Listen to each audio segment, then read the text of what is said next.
I'm going to ask you the three questions that I ask everyone who comes Ooh, on yeah. Innovation Storytellers. So, what is the greatest innovation of all time, Stephen? Well, the jury's still out. In my lifetime, I'd say the internet has transformed the world so much. Greatest can also have negative effects, right? I mean, we've seen political impact as well. But I think the opportunities that the internet has unleashed throughout the developing world, throughout parts of the world that were never connected, the access to education that it's really only just started to provide. It's a tough question, and that's why you ask it. I'm going to say the Sure. internet for now. Okay.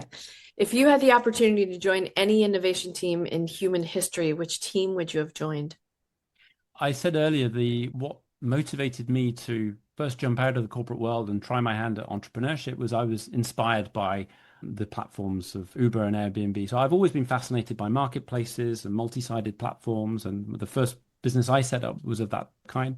So I think it would have been to be at Airbnb in the early days, and as they were trying out all these airbeds and they were selling breakfast cereal. Do you remember that when they had the I do, Obamas and was absolutely. it Obama and McCain, I think, back in 2008.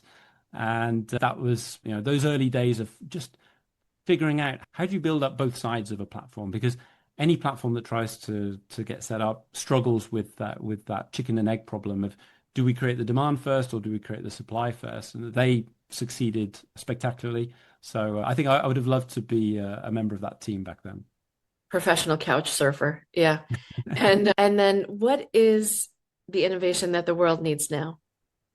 I think, well, there's an attitude change that needs to happen first, which is to, certainly in Europe, to get out of this funk of, I don't want to call it declinism, that sounds too, but there's definitely a kind of morose helplessness at the moment. I feel, certainly in Europe, I don't know if you feel it in the US as well, that the population is starting to decline, the demographic trends are against us, the world is chaotic, and that seems to be a valid reason and an excuse to just focus less on the long term. And so everyone's coiled up, focused on preserving what exists, etc. So I think first there needs to be this attitude shift.